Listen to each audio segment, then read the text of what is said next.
Greetings, heathens and heretics, and it's fucking Sunday morning. Why are we doing this on a Sunday morning?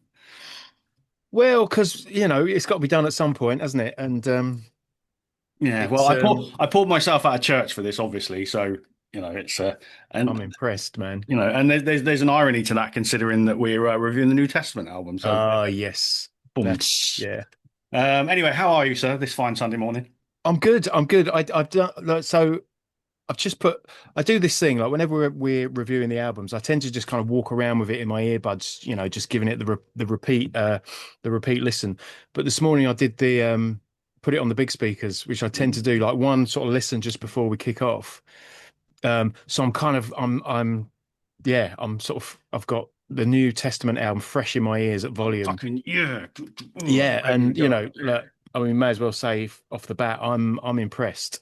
Yeah, yeah. What was it you said? Testament, Yestament was the Oh, mate, I'm full of puns for this one. I mean, I nearly said, all right, let's put it to the test. And then I thought, no, oh, don't say it. And then I thought, because if I say that, then you'll bring up my other pun related discretions. So well, it's fair. Well, look, Testament. We all let anybody watch this is going to know Testament are, so it's not like it's sort of new information. But 14 studio albums now, been around for a long time, and I think I think before we go into this album, I think it's worth mentioning that the past, like the 2000s era of Testament has been really strong. You, damn you right. I think about the mean, legendary albums of the 80s and into the early 90s, but Formation of Damnation, Dark Roots of Earth, Brotherhood of the Snake, and Tales of Creation, all of them like really, really strong Testament albums. So it's only natural, I suppose, that this one seems to be following suit. well, yeah, I mean, I say and then some. It's almost like, I mean, yeah, context. I've really enjoyed the kind of latter day Testament albums. I thought Brotherhood of the Snake was excellent, Mm. Titans of Creation. I To be fair, actually, Titans of Creation was a bit of a I wasn't disappointed by it, but it felt a little bit Testament by numbers to me. It was like solid, it was decent. Yeah, Um, this, I think, what we've got here is a Testament album that a lot of people are going to be talking about. And I think it's a really, really strong entry into their canon. yeah, yeah. I agree, and it's when you say Testament by numbers, this one certainly isn't. There's quite a lot of Yeah, variety on the go here, isn't there? You've got there is a proper ballad in there, which we'll talk about in a minute.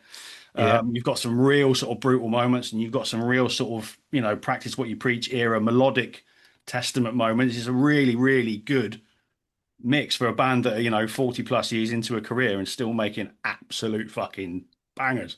yeah. And it's a bit of a cliche to say it, but that there really is something for everyone. I think if you're a Testament fan, you're going to love it. Yeah. Um, but they are bringing something fresh as well. I mean, I can hear a lot of black metal influence going on here, Well, yeah, certainly I've out the got that in gate. my notes on the first song, For the Love is Pain, For the Love of Pain, sorry. About 2 minutes in, it goes full on fucking black metal, doesn't it? Hell, yeah. Like And out I'm of like, nowhere. I think a testament of all the sort of classic thrash bands, I think Testament are the ones that have do lean into the heavier stuff. Yeah, yeah, Albums like Demonic was, it's a death metal album. yeah, They really kind of went there with that. And they're doing something similar here. There's a real, particularly in that sort of the first part of the album, those first couple of tracks as they come out. Yeah, I'm getting a ton of black metal. yeah. Which is bizarre. You think, getting older, slow down a bit, take it Y- easy, but Yeah. Well, we but have to at this point, I think, mention the young buck, Chris Dovus on drums. yeah, Um, fucking hell, Testament have almost had like Spinal Tap kind of levels yeah, of yeah, that's of true. drummer changeovers, but some real fucking legends in amongst that. Dave Lombardo, Gene Hoglan, I think has played. Chris Kontos has played. Full boss stuff. Um, but Chris Dovus, the new guy, he's bought this kind of there's an energy there. There's this. It's almost. I mean, I described it. We were talking earlier in the week, and I said it's like a lighter touch, but not. It's no less powerful, but he's fast. There's Yeah, this kind of this real sort of just fresh, exciting energy about the yeah. way he plays. And that's demonstrated. For the love of pain. What was the first single? AI, Infanticide Yeah, AI. that's the one. Yeah, Um, on those two tracks, it's like, okay, fucking hell, bring it on. yeah, yeah. And maybe I don't know, injecting a bit of youth probably does help, doesn't it? Any fresh member is gonna bring something a bit different, is gonna, help that, isn't it? Put a bit of a fresh sort of spin on things. Yeah, yeah. Um, but yeah, No I one's mean, slouching though. No, no, no. Look, we only have to go back to the show with Creator and Anthrax, which was last year now, wasn't it? Mm. And they were on first opening up, but they were powerful. It was proper fucking Testament. This Yeah, was no opening band sort of set. yeah. This was sort of Testament doing what they do, and they're about to go on do this European tour with Obituary and Destruction. So it's you know, yeah, it's fucking great to see. Um, What are the highlights? What are the your highlights, so highlights? highlights for me, I think track three, Shadow People, is the first proper Testament riff. Digs in, doesn't it? Yeah, it's a proper, one of those riffs you can't help but bang your head. Yeah, It's the sort of thing that we know Testament do well. Like I said, riffs like Practice What You Preach, which is one of my all-time favorite riffs. right, right. Um, and I think we need to talk about the ballad Meant to Be, Yeah. right? So for me, it sits in just in the right place in the album because the first three tracks are pretty heavy, pretty full on, Hmm. like a good mixtape. The ballads then dropped in 7.5 Yeah. minutes. And I don't think Testament have done a ballad like this since Return to Serenity. It's a proper, layered with strings and lots Yeah. of melody and all this sort of big sort of, bit of pomp going on. Yeah. Um, It's all there. yeah, yeah. Purely from a songwriting point of view, I think it's one of their strongest in many, many years. 100%. I mean, it's like you say, Testament haven't done this for a while, but also we haven't really heard like a thrash ballad for No. years. Not really. If you think back to like Fade to Black and songs like One and things like that, um, no one's really been doing that, but they're bringing it back and they've brought it back in a really impressive way. Yeah, I mean, this is a song. I get a lot of Iron Maiden. There's a real kind of Iron Maiden-esque lilt to the intro's kind of acoustic pick part with this lovely melody that comes through it. And, I get strong Iron Maiden vibes. But then they just they make it their own. It's very much a Testament track, yeah, but it just evolves and it grows and it's huge. It's a wonderful moment. yeah, it is. And like I said, it just sits in the right place. And then the two tracks that come after that, High Noon and Witch Hunt, are both like, aren't they? Really heavy, fast, brutal, Yeah. sort of 3.5 minute songs. And they've got that balance Yeah. absolutely Yeah. fucking, It kind of bang on. ushers in, yeah, and I think balance, like this, the sort of middle part of the album, I think a lot about how they've sort of blended in the different influences. There's so Yeah, much going on. It's a really layered part of the album, but all those tracks, High Noon, Witch Hunt, we're kind of hearing. I mean, this is where I hear the benefit of having someone, someone like Alex Skolnick in the band who mm, knows his shit, right? a To little say bit. he learned to say he learned his scales, I think is a bit of an understatement. What the guy brings to the band. I mean, they're all contributing to this, but you know, he's using melodic ideas and there are chords in there that, Yeah, they're not metal chords, but they add these layers and these textures, which gives the whole album, your ear keeps something keeps catching your attention. yeah, There'll just yeah, be a little refrain there or something or a solo that doesn't quite go where you expect it to go, but it goes to a really interesting place. And there's a lot of that, I think, going on in the middle of this record. I mean, it's all over the record, but certainly that after the ballad, we kind of go to this place where I'm like, fuck, this is an album that's going to have a lot of like repeated listening value.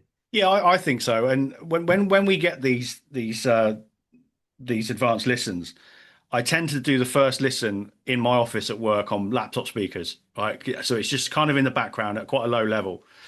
And listening to this album, yeah, I completely agree with what you said. There's like a moment, like the riff in Shadow People, that just kind of, oh fuck me, yeah, I'm sitting there just Yeah. doing a bit of work, and that riff just sort of it stands out. And yeah, there's lots of those little moments. Mm. Um, Havana Syndrome, which is almost right towards the end of the album, a proper, classic metal chorus, big old fucking anthem that Yeah. 100% I would have thought they'll play it live. Is I hope it so. would really lean into that. I hope so. Yeah. Room 117, another one, the guitar solo just before 3 minutes really jumped out at me. Yeah. Classic Alex Skolnick. It's just, yeah, it's a really, really strong piece of work. Taken, even, if you were to say this is the fucking debut album from some new thrash band, Yeah. I think it would still get you quite excited. It's Yeah. that good. Yeah, it sounds that fresh. And Yeah. those two tracks you mentioned, like from like for me, there's three distinct sections to the album. It's like it opens out, it's kind of this is fresh, new, this is exciting Mm. Testament, like all those new influences coming in. Then we get that middle section, which is just kind of like, as I said, there's loads of interesting stuff. Like the arrangements there are fantastic. The last section of the album is just right, we're going to give you thrash, Yeah. and it just goes for it. Havana Syndrome, it kind of reminds me, and I mean this as a compliment, of like Rust in Peace era Megadeth. Well, There's that's something definitely a about it. compliment. Well, yeah, exactly. But people have funny feelings about Megadeth, and I understand why. But um, I suppose what would be more accurate maybe is just it just comes from that great era of heavy metal where you Yeah. songs Yeah. just made you want to bang your head, Yeah. and that's what this album does. I feel that a lot when I'm listening to it. It's like just good classic heavy metal. I just want Yeah. to kind of, give myself whiplash listening to it.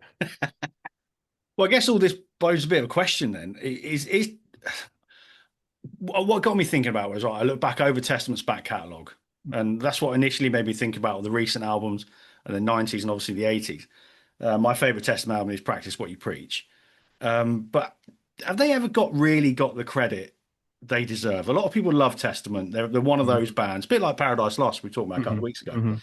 There's always going to be that core love for them. But have they ever really been held where they should? Because they are a very, very consistently good thrash band, Yeah, you know? absolutely. I mean, the conversation often comes up. It's like, you know, do Testament belong in the big four of thrash?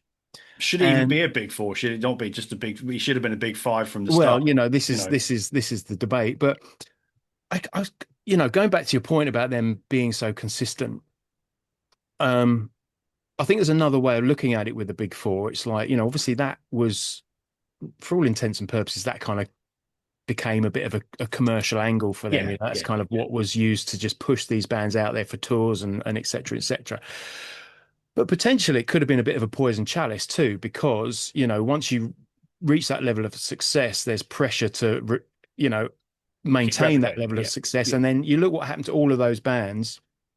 Um, and I think the word to hover over there is consistency. yeah, Everyone else, Anthrax, Megadeth and Metallica, kind of wavered Slayer, wavered with the yeah. quality of the consistency, to varying degrees. I think it's fair to say, All in the um, '90s as well.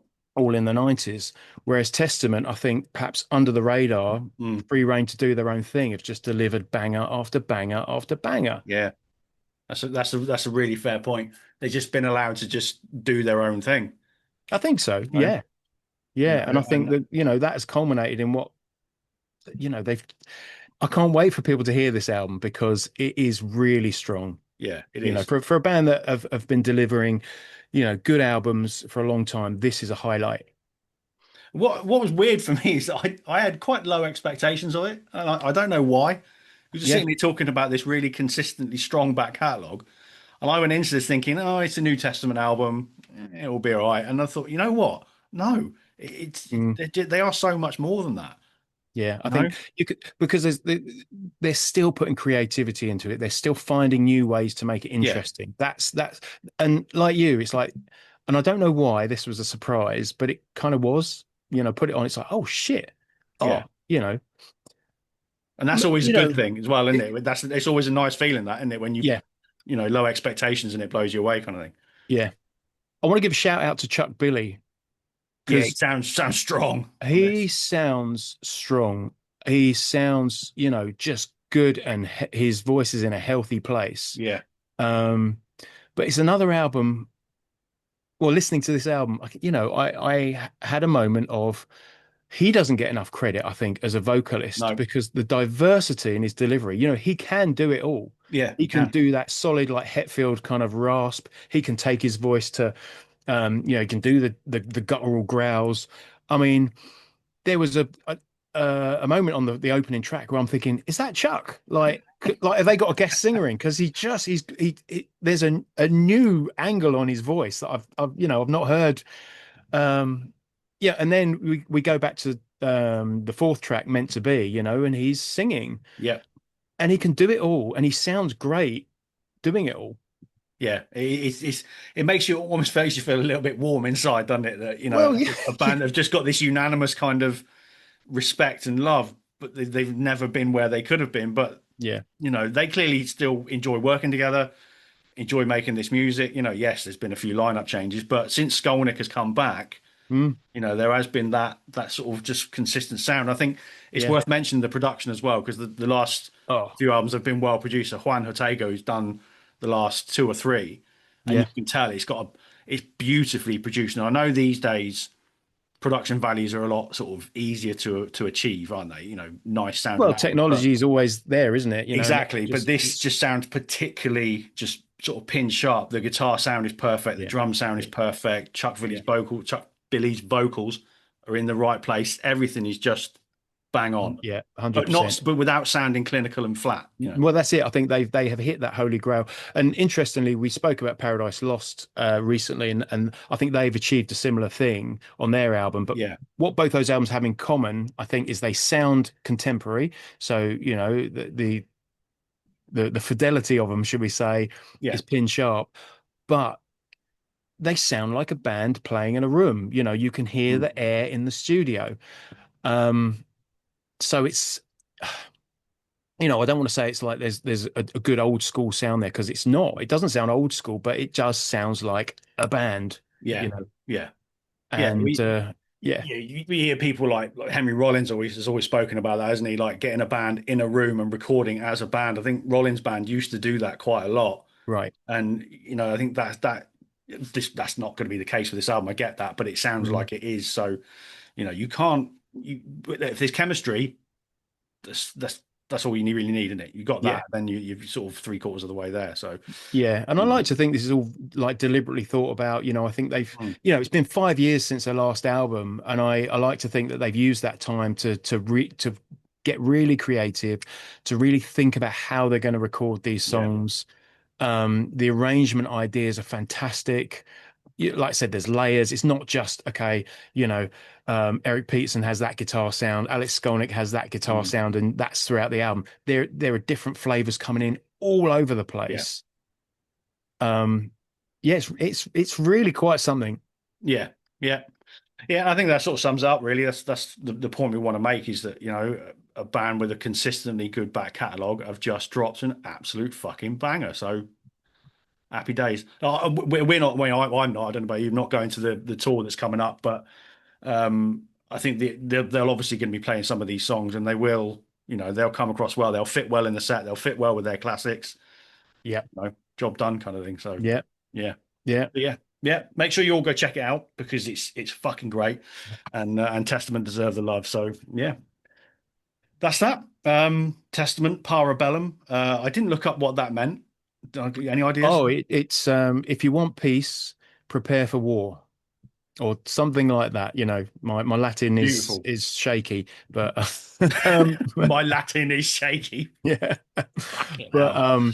yeah, something along those lines. And of course, we get that as a title track at the end. Yeah, And yeah. another great kind of heavy, heavy kind of Gurney mid-bass bass. riff. Just Yeah, yeah, yeah, yeah. There you go. Well, on that note, a little bit of an education for me, anyway.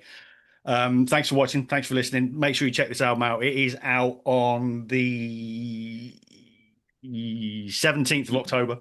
yeah. I mean, Yes, it is. Obviously digital and whatnot. There's a nice double vinyl package as well if you've got 40 quid to spare. So yeah, but yeah. Yeah. But there you go. We'll see you again soon. Thanks for watching. Thanks for listening. Stay metal. Cheers.